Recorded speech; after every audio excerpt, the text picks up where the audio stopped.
So hello guys, how are you doing. तो हम लोग पहुंच चुके हैं 100 सब्सक्राइबर्स पे। हम लोग ने सेंचुरी मार दिया है और वो भी एक महीने में। तो a big thank you to all of you for subscribing to my channel. और तो ये एक अलग टाइप का वीडियो होगा। ये है हमारा 100 सब्सक्राइबर स्पेशल वीडियो। इसमें मैं अपने जेई के प्रिपरेशन के थ्रू मैं जब जाता था तब मैं जो टेस्ट एनालिसिस करता था उसके ऊपर ये वीडियो है। देखिए, अब दिक्कत ये है कि अगर 10 लोग मेरा वीडियो देख रहे हैं, 8 लोगों को शायद बहुत कुछ पता होता है, ठीक है। लेकिन होता क्या है हम लोग के साथ, फॉर एग्जाम्पल सड़क पे कोई एक बंदा एक्सीडेंट कर रहा है, ठीक है। उसको पता है उसको हेलमेट पहनना चाहिए। हम लोग सारे जेई स्टूडेंट्स को पता है हम लोग को इनऑर्गेनिक केमिस्ट्री एनसीईआरटी से एकदम रट डालना है, फिर भी हम नहीं करते। तो आपको इम्प्लीमेंट करना है, सिर्फ सुनने से कोई काम नहीं चलेगा। कुछ छोटा छोटा पॉइंट्स मैं बोलूँगा जो आपको पता नहीं होगा, और आपको वो 2 लोग बनना है, that 2 out of those 10 people who actually implement the tips and tricks that I reveal in this video. And I am sure that आप लोगों का इम्प्रूवमेंट होगा इस सेशन से। तो वीडियो पूरी तरीके से देखना, स्किप मत कीजिए, और फिर बाद में आप ये टिप्स एंड ट्रिक्स फॉलो करने के बाद आप कमेंट करना कि भैया मेरा ये इम्प्रूवमेंट हुआ है, एंड आई एम श्योर कि आप लोगों का इम्प्रूवमेंट होगा ही होगा। तो स्टार्ट करते हैं वीडियो। तो टेस्ट एनालिसिस हम लोग कैसे करें। पहले टेस्ट एनालिसिस से पहले मैं आप लोगों को बताना चाहता हूं कि आप लोग टेस्ट दे कैसे। How shall I take a test. So the first and the foremost thing that you should do is no suspension of the test. What do you mean by no suspension. बहुत सारे coaching institution, कैसे मैं नाम लेना चाहता हूँ, Elon, resonance, बहुत सारे रिनाउंड कोचिंग इंस्टीट्यूशन करते हैं कि वो लोग एक सस्पेंड टेस्ट का ऑप्शन रखते हैं, ताकि अगर आपका कोई हार्डवेयर प्रॉब्लम आ गया, कुछ सॉफ्टवेयर ग्लिच आ गया, या फिर नेट कनेक्शन का कुछ दिक्कत आ गया, तब आप वो सस्पेंड कर पाओगे। You have a choice, but लोग इसको मिसयूज करते हैं। तो इसके लिए मैं बताऊंगा, मैं रेकमेंड करूंगा आपको कि आप सस्पेंड मत कीजिए टेस्ट। अगर ज्यादा इशू आ गया तब आप कर सकते हो, वरना मत कीजिए। 3 घंटा बैठ के टेस्ट दीजिए, ठीक है। 3 घंटा बैठने का आदत आपको बाद में काम आएगा। No suspension of the test और यूज एयरप्लेन ऑफलाइन मोड। अभी मैं बताना चाहता हूं, एनटीए द्वारा एक ऐप रिलीज किया गया है, उसका नाम है नेशनल अभ्यास टेस्टिंग ऐप। उसमें आपको बताया जाता है कि आपको फोन एयरप्लेन मोड में डालना ही डालना पड़ेगा, वरना आप टेस्ट नहीं दे पाओगे। और एयरप्लेन और ऑफलाइन मोड का मतलब क्या है कि जब आप टेस्ट अटेम्प्ट कर रहे हो, आप पूरा नेट कनेक्शन ऑफ कर दो, पूरा नेट कनेक्शन ऑफ कर दो। उससे होगा क्या, आपको फालतू का नोटिफिकेशन नहीं आएगा फेसबुक इंस्टाग्राम का। और ऐसा नेचुरल ह्यूमन टेंडेंसी भी होता है किसी लोगों का, जैसे कि कुछ क्वेश्चन मेरे को नहीं आता, मैं एकदम गूगल कर लिया, ये वो मत कीजिए। और अगर आप ईमानदारी से दे सकते हो वो आपके ऊपर है, पर मैं रेकमेंड करूंगा आप एयरप्लेन और ऑफलाइन मोड में पूरा टेस्ट दीजिए, और लास्ट में नेट कनेक्शन ऑन करके आप सबमिट कीजिए, कोई दिक्कत नहीं है उसमें। तो ठीक है, तो मैंने ये दोनों रूल फॉलो किया, मेरा मार्क्स आया ए, ठीक है, मार्क्स आया मेरा ए, ठीक है। ये दोनों रूल मैंने फॉलो कर लिया। अब मैं आता हूं टेस्ट एनालिसिस करने पे। टेस्ट एनालिसिस का फर्स्ट रूल, जब भी आप टेस्ट सबमिट करो उसके बाद ही तुरंत reattempt the test. Reattempt the test का मतलब क्या है, क्या भैया मैं सारा क्वेश्चन अटेम्प्ट करूं, जो मैं करेक्ट किया हूं वो भी अटेम्प्ट करूं। हाँ, कीजिए।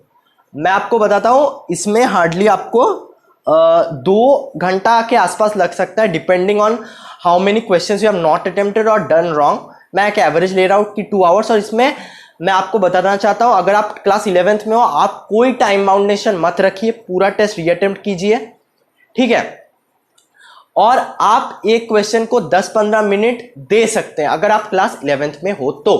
लेकिन अगर आप क्लास 12th में हो या ड्रॉपर हो, don't devote more than 10 minutes on any question, because here हमको टाइम बचाना है, ठीक है। लेकिन अगर क्लास 11th में हो, अगर एक क्वेश्चन मतलब कुछ इधर उधर उल्टा पुल्टा है, आप थ्योरी बुक्स देखो, एच.सी. वर्मा खोलो, डीसी पांडे खोलो, कुछ भी करो, लेकिन आप क्वेश्चन के साथ लगे रहो जब तक आपसे सॉल्व नहीं होता। लास्ट ऑप्शन है कि आप सोल्यूशन देखो। According to me you should focus on quality and not quantity, ठीक है।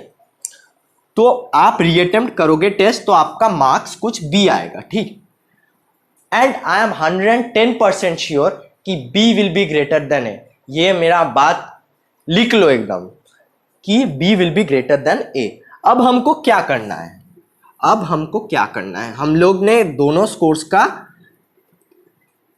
डिफरेंस लेना है, that is B minus A। इसका वैल्यू मान लीजिए X आया,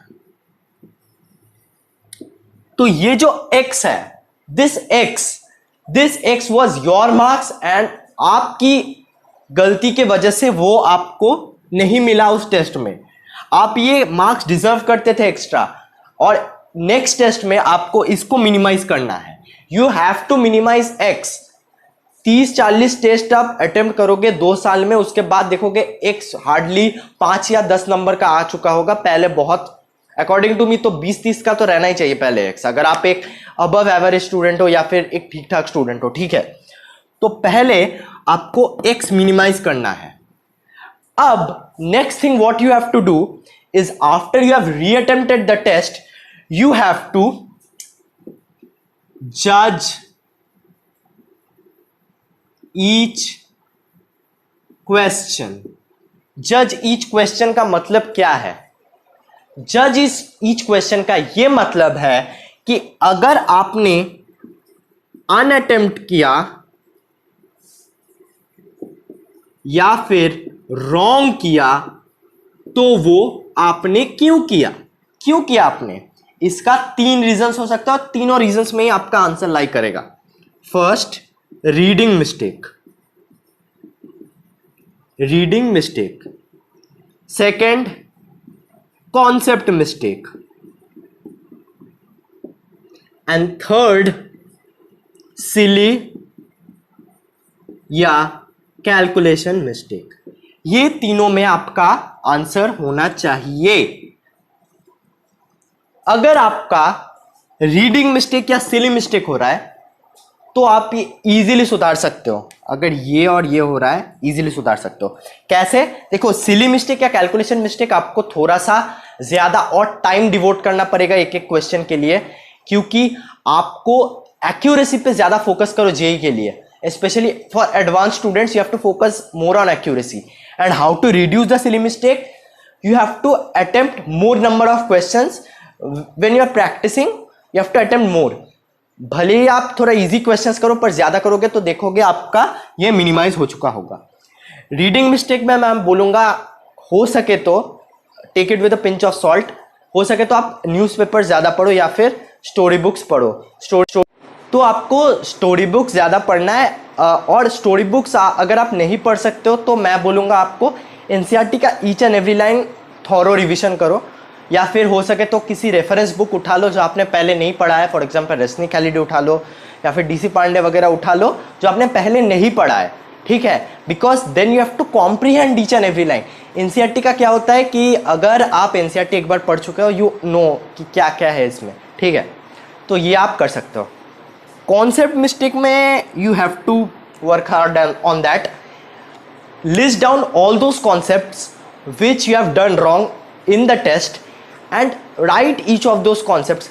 अब मैं आपको बताता हूँ, ये कोई नहीं बताएगा आपको कि कॉन्सेप्ट होता क्या है। बड़े बड़े टीचर लोग बोलते हैं कि कॉन्सेप्ट क्या होता है, ठीक है। कॉन्सेप्ट्स आर दो small methods of solving a question, just that. मैं अगर देखो, the things you need to solve a question are concepts, ठीक है। और यहाँ पे मैं पता नहीं पूरे इंडिया में ये लगा हुआ है, एक बहुत घटिया सा चीज़ है कि सब बोलते हैं रटो मत। अरे क्या रटो मत? If a class 8 teacher comes in a class and depicts the Pythagoras theorem, फिर बच्चे लिखना शुरू हो जाता है पाइथागोरस थ्योरम b²=c² + a², ऐसा कुछ। उसके बाद टीचर आपको प्रूफ कराता है और आप भी वो प्रूफ कर लेते हो। फिर आपने बोला कि हम लोग ने तो पाइथागोरस थ्योरम का कॉन्सेप्ट आ गया हम लोग को। अरे भाई, कॉन्सेप्ट तो पाइथागोरस का था, आपने तो जस्ट प्रोसेस रटा। आप तो बस प्रोसेस रट रहे हो ना। न्यूटन ने अपना कॉन्सेप्ट लगाया था, अपना लॉजिकल थिंकिंग लगाया था। You are just applying those things. कुछ रटे रटाए मेथड्स होता है हर एक क्वेश्चन के लिए। तो ये मत सोचो कि रटना पाप है, ठीक है। मैं भी जब जेई कर रहा था ना, तब मेरे को भी लगता था भाई रटना पाप है, रटना पाप है। Maths the most logical subject में मैं आपको एक एग्जांपल दे दिया अभी, ठीक है। तो न्यूटन्स लॉज ऑफ मोशन हम लोग के कोचिंग इंस्टीट्यूशन में 2-3 महीने क्यों पढ़ाते हैं? Because they want each of us to know all the methods use for solving a particular type of question, right. Angular momentum conservation कब लगाना है, कब नहीं लगाना है, कहाँ पे हम लोग को टॉर्क इक्वेशन लगाना है। वरना मैं तो बस बोल देता कि न्यूटन का फर्स्ट लॉ ये था, सेकंड लॉ ये था, थर्ड लॉ ये था, आप करो जाओ, ठीक है। तो you have to study all those concepts और the methods that are used for solving a question. अब next the most important step, you have to analyse what is your weakest topic. एक टॉपिक आपका weak होगा, एक topic moderate होगा, एक topic strong होगा। अब आप इसको डिसाइड कैसे करोगे? See this weak, moderate and strong thing is a very relative thing, that's the main problem, right. मेरे लिए वीक कुछ और हो सकता है, आपके लिए वीक कुछ और हो सकता है। तो in general I have devised a formula how to identify your weak topic. How can you do that? हर एक टेस्ट में 10 टॉप स्टूडेंट्स का तो नाम दिया ही जाता है विद देयर मार्क्स, ठीक है। आप क्या करो, इनका एवरेज निकालो हर एक सब्जेक्ट में। एवरेज निकाला आपने, मान लेते हैं एवरेज कुछ n आया। अगर आपका स्कोर 0.6 n से कम है, अगर आपका स्कोर 0.6 n से कम है, इसका मतलब वो आपका वीक टॉपिक है।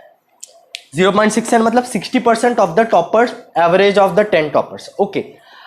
अब I would recommend you to wisely choose a test series where around more than 6,000 to 7,000 students appear, for example linear resonance etc.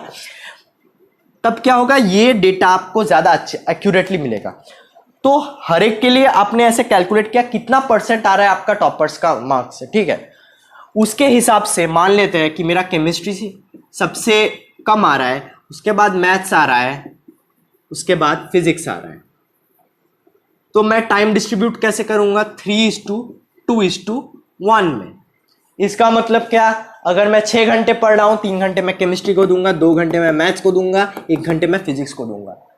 Usually what the teacher advises us to do, और even I did, was that I gave more time to maths, then physics, then last chemistry। लेकिन chemistry में बोलूँगा कि अगर आप इसको time दोगे ये आपको अच्छे से रिटर्न देगा, ठीक है। If you give it time it will give you more marks in less amount of time, that is why chemistry is very important.